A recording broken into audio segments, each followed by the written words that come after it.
Con Mateo Balín, uno de los periodistas de investigación de los mejores que tenemos en este país, hay que decirlo así. Mateo, vamos a ver, vamos al asunto de las cloacas. Esto último que salía, por ejemplo, de la cuenta de Granadinas, el número 2 de Interior, con Rajoy reconociendo que se inventan esto y acaba en medios como Que Diario. Tela con esto, ¿eh? Tela, Jesús, porque es poner negro sobre el blanco, es escuchar a todo un secretario de Estado de Seguridad reconociendo que los policías que estaban inmediatamente debajo, en el escalafón inferior, que son mandos de la Policía Nacional de la época, estamos hablando de los años 2014-2017 aproximadamente, utilizaban no solo información de sumarios, sino tenían capacidad para manipular esa información y colocarla en medios de comunicación con un fin que era un poco desprestigiar a determinadas personas que estaban en una situación, digamos, políticamente ascendente, como en ese caso Podemos, y utilizar, ya te digo, medios de comunicación para fines absolutamente irregulares. Esto se permitió durante un tiempo y esta persona era el máximo responsable político de estos policías. Estamos hablando del director adjunto operativo y de oficiales de la Policía Nacional que estaban en lugares muy indicados para utilizar medios humanos y medios materiales del Ministerio del Interior, o sea, de todos los españoles, para estos fines. Van a colocar desinformación, el ambulo, lo de la cuenta Granadinas de Iglesias, en medios, ¿no? En esa conversación, de hecho, hablan de lo que colocamos en OK Diario o lo que colocan en El Mundo y tal. Se habla del papel que juegan medios para colocar desinformación.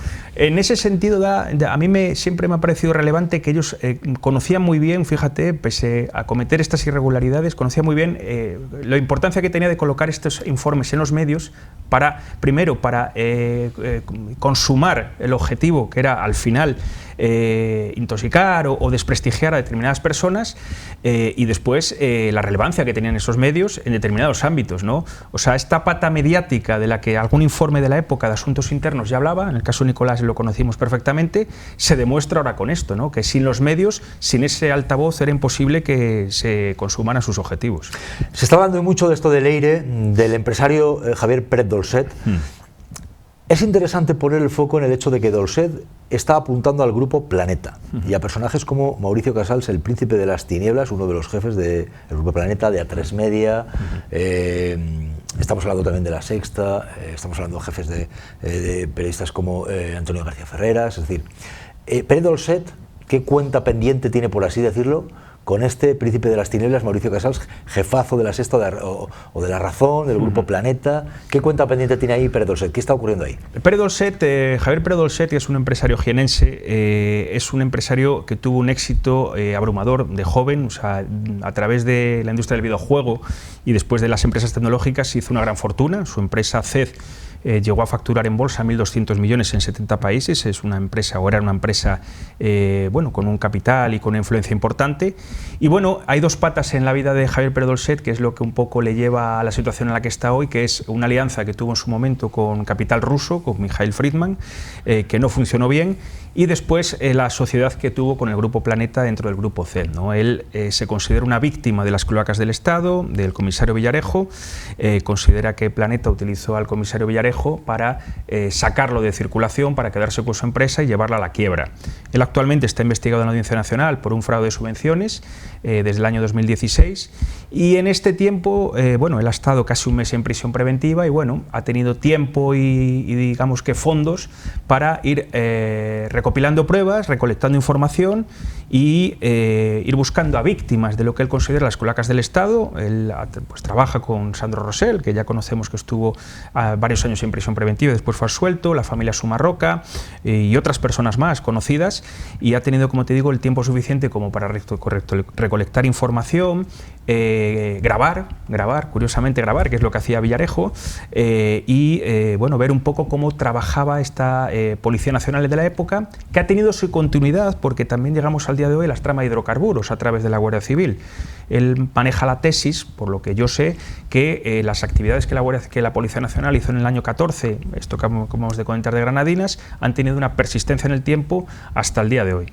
Pero vamos por partes. Entonces, en lo que respecta a Villarejo, Pérez Dolcet es este empresario que considera que hay una alianza entre directivos del Grupo Planeta y Villarejo para destruirle a él, y él ahora ha tenido acceso a grabaciones de Villarejo y algunas de ellas contienen material que ahora hablaremos de eso, pero va por ahí lo que... Sí, yo creo que sí, yo creo que sí. Yo creo que ahora mismo él, mismamente hoy ha comentado que tiene 3 millones de documentos, cientos de horas de grabaciones, información de 167 causas, o sea, es una documentación ingente, o sea, esto es un volumen que yo nunca había conocido, y más de un particular que ha tenido tiempo y fondos para llegar a este punto en el que estamos hoy, ¿no? Él básicamente cree que, ya te digo, el comisario Villarejo, a través de los servicios que pudo dar al Grupo Planeta, digamos la parte rusa que he comentado antes, y algún fiscal que un poco le hizo la vida imposible, son, digamos, las personas que les han llevado a donde estuvo, ¿no? O sea, a estar investigado en la Audiencia Nacional, a perder su empresa, que como te decía era una empresa pues muy exitosa, una empresa con mucho recorrido. Él siempre fue un empresario muy incipiente, en el sentido de que siempre iba un poco más allá. Es una historia muy curiosa la de Javier Pérez Dolcet, y yo creo que todo lo que está pasando hoy no se entiende sin esta figura. Y él, digamos que ha tenido acceso a ese material, porque ¿de qué manera lo ha conseguido? ¿Cómo ha recuperado? Porque Villarejo sabemos que grababa un montón de gente. ¿Y él accede a grabaciones de Villarejo? Bueno, él habla, por ejemplo, hay una pieza en la Audiencia Nacional del caso Villarejo, la famosa pieza 34, que es una pieza que está secreta, que se cree que hay audios de Villarejo referidos a seguimientos a altas instituciones del Estado. Podría ser el presidente del gobierno, eso se ha escrito en algún medio de comunicación, yo no lo tengo confirmado, al entorno familiar del presidente del gobierno entre los años 2014 y 2016, cuando era secretario general del Partido Socialista. Eso a priori estaría en la pieza 34 de la Audiencia Nacional. Él considera que esa pieza no ha evolucionado nada. Es verdad que hay que poner todo en perspectiva. El caso Villarejo es un caso mastodóntico, hay muchas piezas separadas.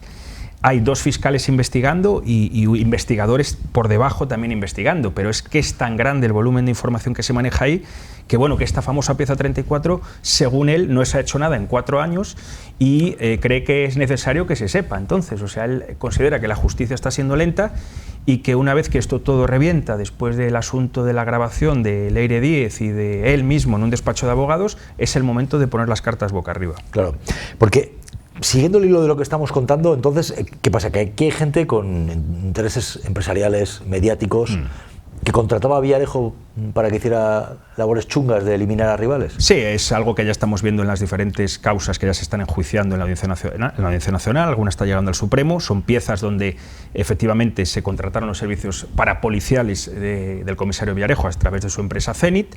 Él está en duda porque hay tribunales que piensan de diferente manera. En su condición de policía en activo pudo utilizar medios del Estado, medios del Ministerio del Interior, de la Policía, para estos fines privados, para lucrarse, porque al fin y al cabo su empresa era una empresa privada. Bueno, y esto es todo lo que se está juzgando. Hemos comentado este caso, pero hay muchas empresas más importantes del IBEX 35 que contrataron sus servicios para determinados fines. Fines generalmente de informes, lo llama de inteligencia, pero bueno, había muchas cosas más, ¿no? Porque se ha demostrado en sentencia, no estoy descubriendo nada, que bueno, que él utilizaba bases de datos, utilizaba información judicial, bueno, pues para armar esos informes de inteligencia que le vendía a sus compradores, y a partir de ahí, bueno, muchas cosas más, que ya te digo que son 30 y pico piezas las que están abiertas y hemos juzgado muy poquitas, media docena aproximadamente. Cuando pudimos oír aquello de la reunión de Ferreras, Villarejo, Mauricio Casals, su jefe, príncipe de las tinieblas, hablando de, no, yo le dije a Eduardo, Inda, es muy burdo, pero lo voy a dar. Se hablaba de la cuenta esta falsa de las granadinas de Pablo Iglesias, atribuida a Pablo Iglesias, se dio aquella desinformación. Esa grabación que pudimos oír, el origen, ¿dónde pudo estar o quién facilitó que conociéramos? ¿Va en esa estrategia de la que estamos hablando, de que Pérez Dolcet se mueve para que esto se dé a conocer porque quiere responder a lo que él dice que le hizo el Grupo Planeta? Yo, viéndolo todo en perspectiva, Jesús, no tengo la información, pero si tú pones todo en perspectiva y abres el abanico, te das cuenta efectivamente que esa grabación la hizo Villarejo, es evidente, o parece evidente, ¿no?, a priori, y después la difusión de la misma, pues a lo mejor estaba ya trabajando ahí Javier Pérez Dolcet en esta historia, que ahora ha reventado, pero probablemente sea de ese círculo, ¿no?, de ese círculo, porque ya te he definido que lo ha dicho él, no descubro nada, sus grandes enemigos están en la pata rusa, en la parte de Planeta, y en un fiscal, el que le investiga, que es el que él considera también que no ha hecho su trabajo y que está donde está por esa circunstancia, ¿no? Y ahora estamos en ese punto en el que hemos empezado a hablar de Leire Díez, hemos empezado a hablar de Pérez Dolcet, Y esto, hay un detonante que es lo que se empieza a publicar en el Confidencial, que es lo que ha llevado a que, por ejemplo, Pérez Dolcet ha dicho, sí, pues ahora vamos a poner todas las cartas encima de la mesa. Efectivamente. Cuéntame esto, ¿qué ha pasado ahí? ¿Qué está pasando? ¿Qué está pasando? Porque claro, hay por una parte quien dice, el gobierno dice, van a por nosotros, quieren derribarnos, se ha utilizado una forma, bueno, parcial con esto del Leire 10, pero es una pequeña parte de todo lo que hay. Eso es. ¿Va por ahí el tema? Va por ahí, ver, Jesús. Yo creo que esto es muy interesante. Yo creo que no se ha sabido medir muy bien las consecuencias de la difusión de esa grabación, pero por dos aspectos. ¿De qué grabación? Cuéntenos. La grabación, efectivamente, en el despacho de un abogado aquí en Madrid, de Jacobo Tejelo, es una reunión que se mantuvo meses antes, creo que fue en marzo, lo ha dicho Leire 10, en la que está presente Jacobo Tejelo, que es abogado, está presente Javier Pérez Dolcet, que es su abogado, Leire 10, el empresario, Javier Pérez Dolcet, Leire 10, la exmilitante del PSOE, Alejandro Hamlin, que es un empresario de hidrocarburos que está en Dubái. Esa es otra historia, porque él está en Dubái. Él dice que está allí retenido, que no puede volver a España, pero el juicio ya comenzó y se ha tenido que parar hasta el 30 de junio, fundamentalmente porque no tiene intención de volver, aunque él dice que tiene una deuda en el estado de 3.000 euros y demás, no tiene intención de volver, es lo que a mí me llega. Y bueno, en esa reunión lo que se estaba tratando es una estrategia de defensa al uso. Estamos hablando de que esta persona la defiende el mismo abogado, Alejandro Hamlin, lo defiende el mismo abogado que Víctor de Aldama. Creo que en fin, es evidente que hay estrategias coincidentes cuando compartes el mismo abogado, ¿no? En este caso, como te digo, se grabó esa reunión y salió a la luz sin autorización de los que allí estaban presentes, con lo cual es una grabación ilícita, o sea, se está utilizando políticamente, mediáticamente, lo que allí se dijo y viene de un ilícito. O sea, no va a tener muy poco recorrido penal porque ya se han presentado multitud de denuncias en los juzgados, también el PP ha ido a la Fiscalía Anticorrupción y mi sensación es que va a tener cero recorrido desde el punto de vista de que parte de una prueba ilegal, que es una grabación en el despacho de un abogado, donde se rige el secreto entre abogado-cliente y donde nadie autoriza esa difusión, porque Alejandro Hamlin en el periódico El Correo ha dicho ya claramente que él ni graba ni autoriza. Lo de grabar está en duda, pero que no lo autoriza. Bueno, eso es una pata. ¿Qué consecuencias tiene la difusión de esa grabación? Bueno, yo creo que se pretendía un poco destapar efectivamente las actividades de Javier Pérez Dolcet y de todo el entorno que le rodea. Javier ha dicho en algunos medios que ha tenido aproximadamente un grupo de una veintena de personas trabajando para él y se ha gastado algunos millones de euros en esto en los últimos años. Pero trabajando para descifrar grabaciones. Efectivamente, para destapar lo que son las cloacas, porque él considera que la justicia no ha llegado a dar ningún resultado. Entonces, si la justicia no es justa, si no llega a tiempo, si no da respuestas a lo que él considera que hay una cloaca, él, yo creo que está en su derecho de, como ciudadano, pues buscarla por su parte y llegar a lo que llegamos hoy, ¿no? Entonces, yo creo que esta grabación lo que ha hecho fundamentalmente es anticipar, o sea, sacar del letargo a Javier Pérez Dolcet, que ya estaba en algunos medios, la gente le ponía nombre, y decir hasta aquí hemos llegado, esto es lo que tengo y vamos a ver dónde acaba esto, ¿no? O sea, yo creo que abre la caja de Pandora esa difusión de la grabación de la reunión y, como dices, las cartas ahora están boca arriba y llevamos solo 2 semanas del lunes, se cumplirán 2 semanas de esta reunión y ahora mismo, estamos conociendo nada, una gota en un océano, que es el audio de Granadinas, el informe Colombo que ya se ha conocido, lo conocimos ayer y otro medio catalán lo dio 48 horas antes y esto es el inicio, no sé dónde nos va a llevar. Porque lo que pretendía esa información que aparece en el Confidencial va en la línea de apuntar al PSOE, en el sentido de decir, al gobierno, decir, Leire 10 es militante del Partido Socialista. ¿Pretendía esto o se pone el foco en eso, pero lo que hay es mucho más amplio y más grande? Yo creo que es más amplio y más grande. Nos estamos quedando con la parte política, pero aquí, porque el mismo Javier Pérez se lo ha reconocido, se ha reunido con algunos periodistas para hablar de esto, o sea, los mismos que a lo mejor publican ahora mismo la grabación, se han reunido con Javier Pérez Dolcet para buscar otro tipo de información. Oye, están en su derecho, son periodistas, estamos buscando las noticias. Yo también creo que esa grabación tiene interés periodístico, pero también hay que decir, efectivamente, desde el punto de vista jurídico, que es una grabación que si no está autorizada y que se graba en un despacho es ilegal, por las consecuencias que pueda tener, y efectivamente, al final yo creo que va más allá y estamos hablando de influencias efectivamente políticas, pero sobre todo de los aparatos del Estado. O sea, con Villarejo hubo un momento que hubo mucho reprise, con todo lo que pasó con el caso Villarejo, Es más, Villarejo estuvo casi 4 años en prisión preventiva. O sea, es verdad que él siempre se quejó de que le silenciaron, que no estaba en libertad provisional, como ahora está Aldama, y que eso le impidió defenderse. Él siempre ha defendido eso. Y con Villarejo hemos conocido parte. Pero es que yo creo que con el material que ha recopilado Javier Pérez Dolcet, no sé si con algún tipo de acuerdo con Villarejo, eso no lo sé, para difundir estas cintas, aquí ya no hay ningún problema, porque Javier Pérez Dolcet no está cometiendo ningún ilícito. O sea, es un ciudadano con derechos y considera que es el momento de poner las cartas boca arriba. Las cloacas son ahora mismo un síntoma de algo preocupante que en cierta forma nos abre a un escenario que no sabemos cómo va a ser, desconocido, por todo lo que hay grabado, sí. Por toda la gente que puede estar grabada, por esas guerras no sé, subterráneas que ha habido para eliminar a competidores, a agentes incluso. Entonces hablabas, por ejemplo, de un periodo en el que quién sabe si estaban operando para influir o cargarse a Pedro Sánchez en aquel tiempo del año 2014, 2015. Mira, yo te digo una cosa, mi experiencia después de muchos años haciendo tribunales es que he coincidido con funcionarios públicos que han investigado la corrupción de sus propios compañeros, tanto en la Policía Nacional, la Unidad de Asuntos Internos, como en la Guardia Civil.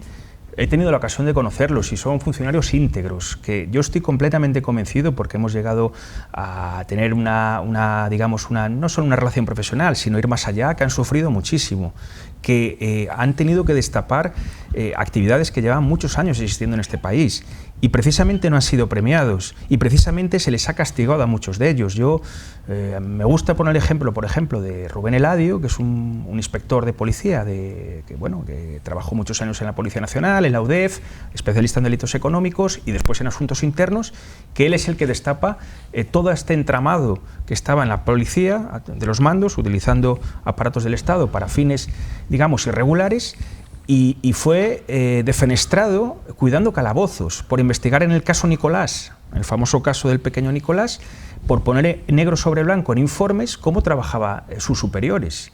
Fue defenestrado, fue mandado a cuidar calabozos, todo un inspector que le han, digamos, que no ha tenido ocasión ya de ascender, de promocionarse. O sea, son gente que yo creo que han tenido, digamos, el coraje y digamos, el civismo como personas y como ciudadanos de este país de investigar la corrupción de sus compañeros, pero al final no han tenido, digamos, beneficios por ello, ¿no?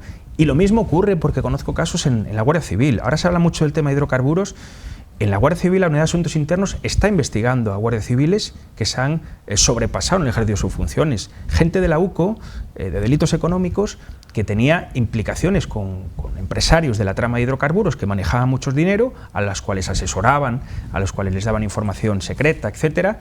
Y la Unidad de Asuntos Internos, yo lo sé, está investigando esto. O sea que hay, por fortuna, dentro de los cuerpos también hay elementos, unidades que tienen, en fin, la capacidad para digamos, no te voy a decir desarticular esto, pero sí para poner orden o impedir que esto se vaya de madre, vaya. Cuando Feijóo dice en el PP no hay leires, nosotros no tenemos leires, ¿se olvida algún nombre de algo que ha estado relacionado precisamente con las cloacas? Bueno, yo creo que es el relato de la política o la retórica de la política lleva a escuchar estas cosas, pero yo sería muy cauto con poner la mano en el fuego por nadie. O sea, te lo digo claramente, pero ni del PP ni del PSOE. O sea, lo que hay que ver son los hechos. Y los hechos es que lo que estamos hablando de actividades de 2014, 2017, en la época del gobierno de Rajoy, de esta policía ahora llamada patriótica y demás, o ahora de la Guardia Civil en el gobierno actual, son asuntos que tienen su recorrido y que yo no me atrevería a decir que en el PP hay leires porque puede que se lleve alguna sorpresa, ¿no? Mismamente, el juicio al que me refería de Alejandro Hamlin, que es una trama de hidrocarburos que se ha retrasado hasta el 30 de junio, el que era el director general de la empresa petrolera que está sentado en el banquillo, o sea, el subordinado de Alejandro Hamlin es Norberto Uzal, que es una persona que tuvo un cargo con Alberto Núñez Feijóo en la Xunta de Galicia. Fue director, creo que de la administración local dentro de la Xunta, entre los años 2009 y 2013.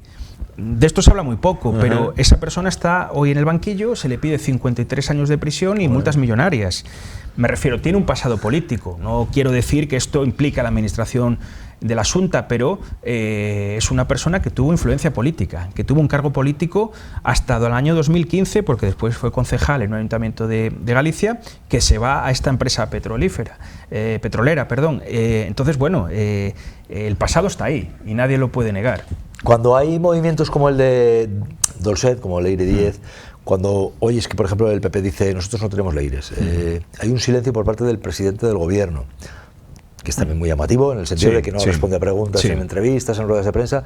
¿Por qué? ¿Qué crees que está pensando Sánchez? O, no sé, que tiene en su estrategia esta de mantenerse unos días sin responder a preguntas. Yo creo que Sánchez asume, y yo creo que cualquier espectador neutral que tenga algo de información o que haga temas de tribunales lo ve claramente, que la vida política española está judicializada. Está judicializada desde el momento en el que la moción de censura de 2018, que a él le lleva al poder, parte de una sentencia del caso Gürtel, como bien sabrás, que lleva un cambio en el gobierno, un cambio de muchísimo recorrido, porque un cambio de esas características es cambiar completamente, digamos, el organigrama de la administración, puestos claves, o personas por personas, gente que pierde poder. O sea, estamos hablando de un hecho sin precedentes, ¿no? Una moción de censura de estas características. Entonces yo creo que como Sánchez asume que la vida política española está judicializada y que ya estamos en una fase superior, después de lo que estamos viendo en el entorno familiar del presidente del gobierno, con las investigaciones a su mujer, a su hermano, etcétera, o sea, que le están como cercando. Yo creo que este asunto del caso Leire Díez, él es consciente que puede darnos muchísimo recorrido desde el punto de vista de lo que salgan de esos audios de los que hemos hablado, ¿no? Entonces, a lo mejor está haciendo, es mi pensamiento, un balance de, bueno, ¿cómo le puedo dar la vuelta al relato? Porque es verdad que es muy complicado explicar la tarea de una ahora exmilitante, pero una persona que ha tenido comunicación con cargos del Partido Socialista, cómo puede dar la vuelta a la tortilla. Y yo creo que va a ser el tiempo y aguantar. Al final el mal de resistencia también se aplica para esta situación, ¿no? Y entre tanto, ¿crees que verdaderamente se destaparán las cloacas? Yo creo, fíjate Jesús, que me da la sensación de que el elemento Javier Pérez Dolcet es un elemento que ahora mismo no tiene nada que perder. Él dice que lo ha perdido todo. Entonces, que tengamos... Destapar es muy complicado, porque yo ya te digo que estas estructuras están tan viciadas, estas estructuras que han estado mucho tiempo y que probablemente siguen algunos elementos estando en la policía o en la Guardia Civil, que es muy complicado cambiarlas de la noche a la mañana, es radicalmente imposible. Hay un elemento que también quisiera mencionar, que es que en el año 2018 en la Guardia Civil, ahora que se habla mucho de la UCO, hay dos episodios que para mí son fundamentales para entender todo esto, y yo creo que en los medios no se ha hablado mucho. ¿Cuál es? Es el cese de Manuel Sánchez Corbí, que era el jefe de la UCO, por parte del Ministerio del Interior, el jefe de la UCO, y del coronel Diego Pérez de los Cobos, que a lo mejor lo habrás oído escuchado, es el hermano del que fue presidente del Tribunal Constitucional, que es a raíz de la investigación del 8M, en 2020, hay una marcha feminista en Madrid, se abre una causa por permitir esa marcha, y fue el delegado del gobierno el que la permite. Bueno, hubo una causa y la investigación la llevó a cabo, digamos, la Comandancia de Madrid a través de sus agentes, ¿no? Entonces, ahí hay una falta de confianza entre lo que Pérez de los Cobos pensaba y el Ministerio del Interior le pedía que le reportase cómo estaba el estado de la investigación, y se empieza a viciar la relación hasta que se rompe, lo cesan desde el Ministerio del Interior, él recurre a la Audiencia Nacional, pierde en ese recurso, pero el Tribunal Supremo le da la razón. Entonces, esos dos elementos, Manuel Sánchez Corbí y Diego Pérez de los Cobos, tienen muchísima influencia en la Guardia Civil aún. No están ya en activo, pero tú escuchas el discurso de despedida de Pérez de los Cobos, te lo recomiendo, y te ponen los pelos de punta. ¿Por qué? Porque se va muy vengativo, como que esto no iba a acabar aquí. Nos centramos mucho, por ejemplo, en lo que dice Aznar ahora, del que tenga que hacer que haga.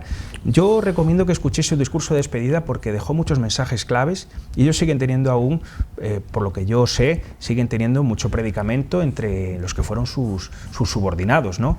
Entonces, creo que hay elementos ahí muy relevantes para tratar de entender todo esto. Es un puzzle muy grande, gigantesco, pero yo creo que, oye, hay que poner cara a todo, hay que decir quién es quién y quién defiende a quién. Hemos hablado de un abogado que defiende a Víctor de Aldama y a una empresa de hidrocarburos que está en el centro de la reunión del Leire Díez, Y bueno, pues más o menos es lo que te quiero comentar, ¿no? Que al final destapar las culacas es muy complicado, completamente, pero el elemento de Javier Pérez Dolcet pone nerviosos a muchos porque no sabemos hasta dónde puede llegar ni qué puede tener entre manos. Dolcet aparece empujando a Aldama cuando Aldama se presenta, es un presunto corrupto que se presenta en el acto en el que Leire Díez va a comparecer ante los medios de comunicación, va después Aldama a por ella.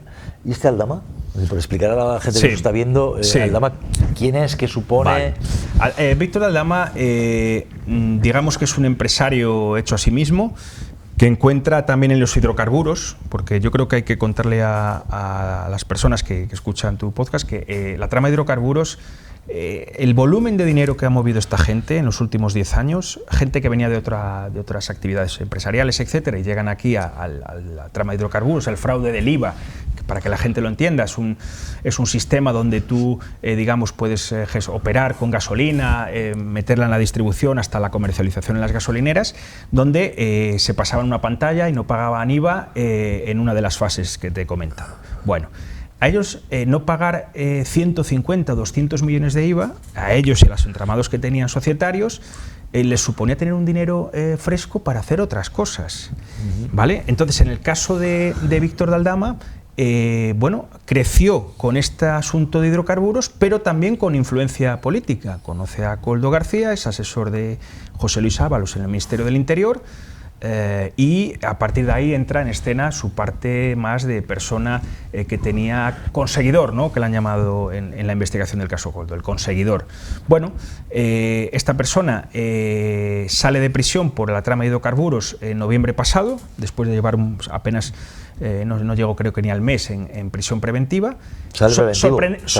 Preventivo. Sorprendentemente. Yo te digo que no he visto esta jugada nunca en mis 15 años que llevo haciendo información de tribunales, aproximadamente. El hecho de que esta persona saliera de prisión así nos dejó a todos anonadados, digo a los compañeros que hacemos tribunales. Porque lo que le persigue, ¿qué delitos puede suponer? Porque era preventivo, pero... vamos a ver, Jesús... ¿Esto te sorprende por qué? ¿Por las fechorías que tiene detrás? Claro, porque es una persona que tiene un fraude con la Administración del Estado de más de 180 millones, que parece ser que estamos hablando ya de 220, que puede destruir pruebas, que puede tener riesgo de fuga, que tiene unos 70 millones de euros en el extranjero escondidos, según la UCO, los investigadores de la Guardia Civil, que no ha dado información sobre ella, hasta el día de hoy, que sepamos.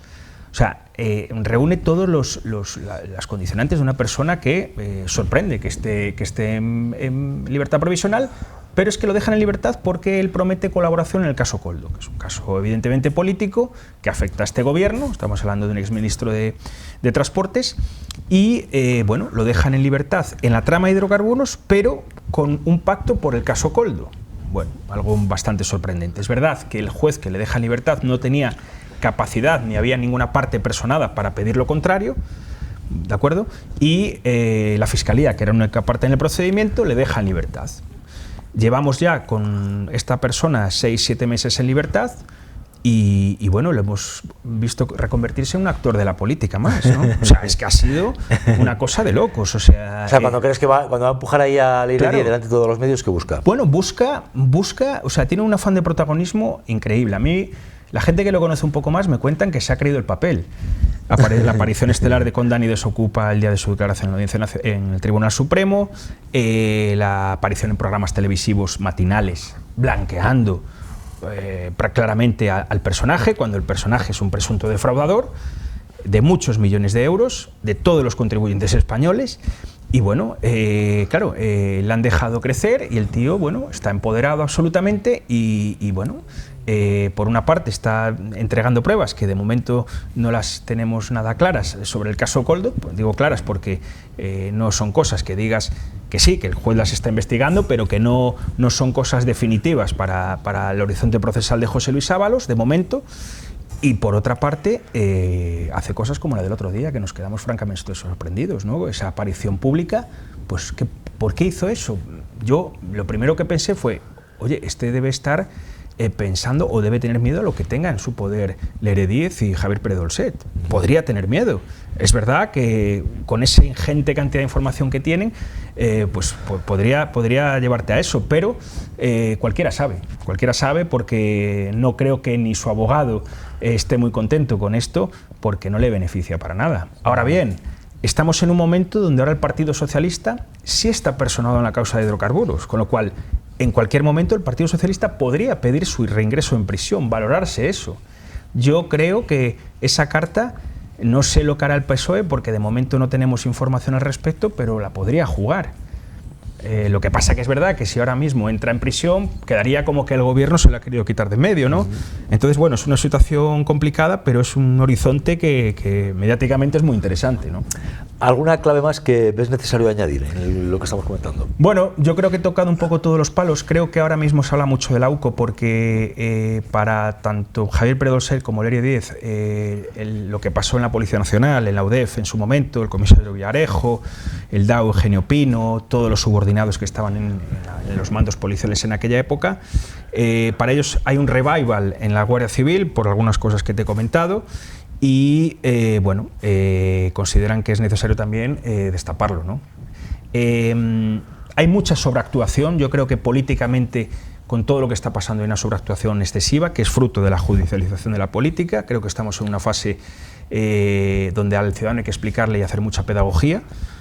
Por eso me alegro de hablar hoy contigo, porque yo creo que es necesaria la pedagogía y ponerle contexto a todo, porque si no nos quedamos en cosas absolutamente banales. Yo cuento la anécdota que el otro día un compañero de trabajo me decía que estaba en un bar y había una persona trajeada, puso el oído y pensaba que Leire Díez era fontanera de Ferraz, pero fontanera de verdad, de verdad. De la que iba a mirar los grifos, Sí, ¿no? sí, absolutamente. O sea, para que veas, yo creo que lo que hay que profundizar en este asunto, o sea, y es muy necesaria la pedagogía y es muy necesario contarle al ciudadano todo lo que hay detrás, que es mucho, ¿no? Para que tenga al menos toda la información posible que se pueda tener y cada uno que haga su construcción de la realidad, ¿no?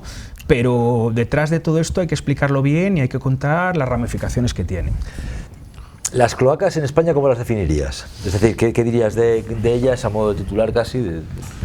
Bueno, yo creo que es preocupante que siga habiendo, que haya habido actividades, digamos, de personas con poder desde los aparatos del Estado para finalidades, digamos, ajenas al ejercicio de sus funciones. Es muy preocupante para un país, digamos, serio. Es un país que te muestra también que los pies son de barro, o sea que no es todo tan bonito como nos lo pintan. Pero yo confío, y quiero volver a incidir en eso, que hay funcionarios, hay jueces, hay fiscales muy comprometidos con el ejercicio de sus funciones. Yo recuerdo con especial cariño, por ejemplo, al juez Pablo Ruz, cómo trabajó el caso Gürtel, de verdad, lo pude conocer de primera mano. Antes de acabar en el Pirineo. Antes de acabar en el Pirineo y en un juzgado de Móstoles. Es que yo fui a verlo a Móstoles y te puedes imaginar las horas que le echó Pablo Ruz en el juzgado para, bueno, destapar un caso de corrupción que tenía componentes políticos, pero que era necesario destapar, o sea, y trabajó ingentes horas, teniendo bastantes hijos, conciliando, porque claro, esa es la soledad de la persona que está en un juzgado y eso existe. Entonces, siempre quiero hacer referencia a esos funcionarios. Y hay fiscales, como Pablo Ruz, hay muchos fiscales también, y también hay policías, y están ahí. Y si no son por ellos, los pies de barro ya sería absolutamente mucho. La mancha de aceite estaría más extendida, ¿no?